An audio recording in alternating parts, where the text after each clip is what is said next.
boys and girls, it's Mrs. C and Enzo, and today we're going to make something called Ladybug Crawlers. And I basically got this idea, or I was inspired, because Miss Martin read The Grouchy Ladybugs.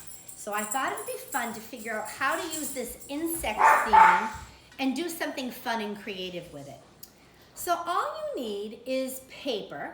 I happen to have red construction paper and black construction paper because those are the two colors that are most prominent on a ladybug. But you can use white paper and just color it with markers or crayons or colored pencils. I also have something that I'm going to use to trace the body of my ladybug.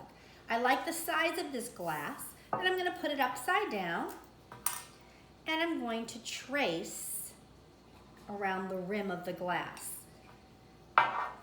And you're going to do the same thing with the black paper. But if you choose to use white paper and color it, that's fine too. But what is easier for me was I only traced once. I put two pieces together, and I'm going to cut out this circle shape only once, and I'm going to get two round circles. So I'm going to follow my trace. I'm taking my time. I'm moving the paper, not my scissors. And it doesn't have to be perfect. I just want to give the idea of the insect, the ladybug. Okay, so as you can see, that gave me two circles. What I also need is the head of the ladybug. Now I know that the head is going to be smaller than the body. So I had this little container of paint that looks like a good size. And I'm going to put it down on my black paper, trace it, cut it out. And again, if you have white paper and you want to color it black with markers or crayons, that's fine too. Just as long as the head is a little smaller than the body. And then, perfect. I'm going to attach the head to the black body.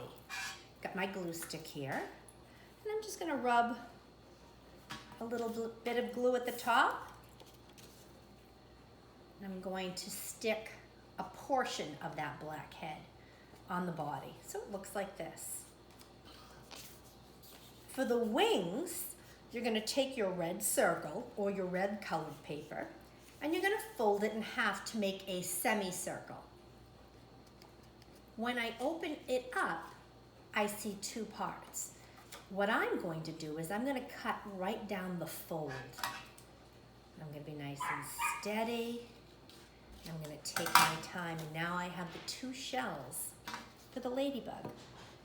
And I'm going to glue one side of my ladybug and the other side of my ladybug. Is it starting to look familiar?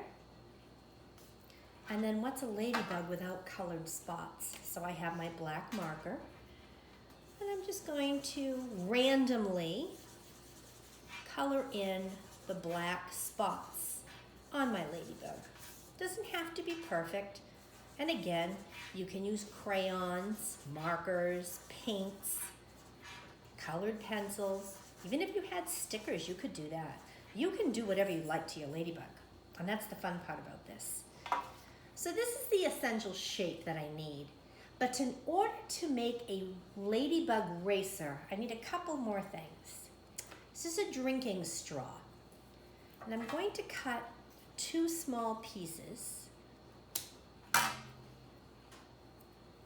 There's one. And there's two. And they're roughly the same size. Is it perfect? No, but it's close enough. Then I'm going to take some tape and attach one of these straws diagonally on the inside of my ladybug.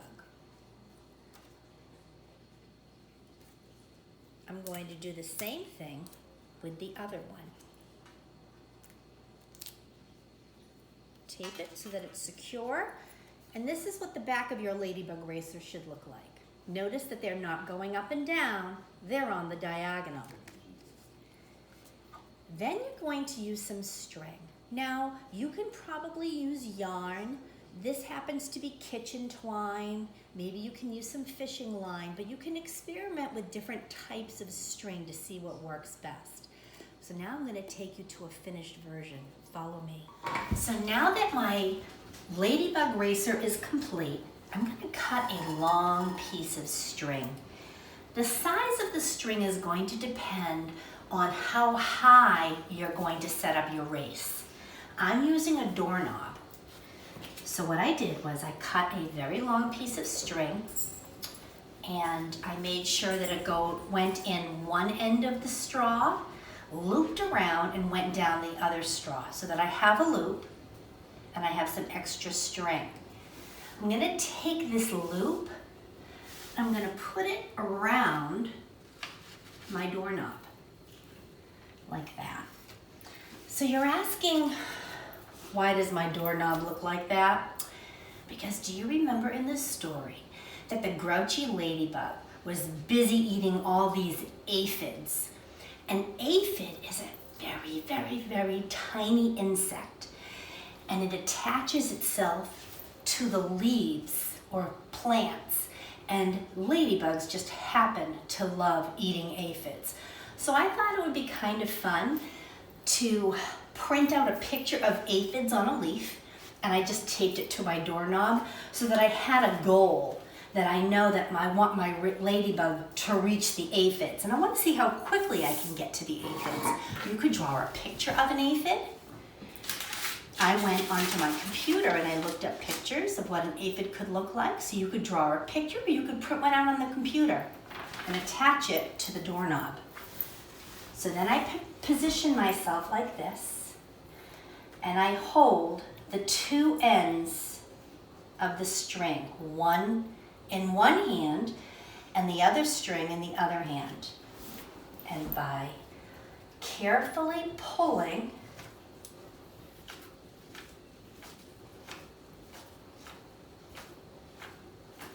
you'll notice that my ladybug is going higher and higher and creeping up. Now, if you're noticing that it's not getting much movement, it could be because it's not on the doorknob, and maybe try a different position. Oh, now see, look at how much better this works. I moved my position, I'm pulling, pulling, pulling, and there it is.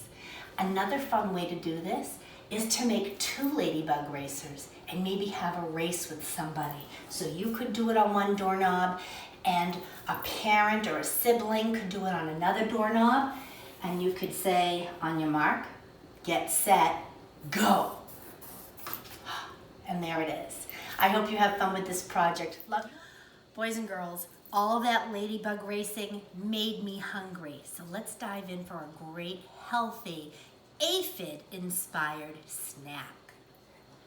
I'm gonna take my gluten-free bread, but you're gonna use whatever bread you'd like. Now I have a sharp knife here. You could probably do it with a butter knife, or you might wanna ask an adult to help. And I'm gonna make a pair of pants. So I'm going to cut 2 diagonal slices off my bread so that it looks like this. And then I'm going to make a smaller triangle on the inside. Those are my pants. I'm going to use some sun butter, and I'm going to spread the sun butter on my pants. There's ants in my pants. Then I'm going to take my golden raisins, or my aphids, and put them on my pair of pants.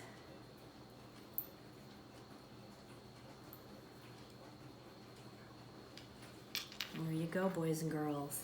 Ants in your pants, or in this case, aphids.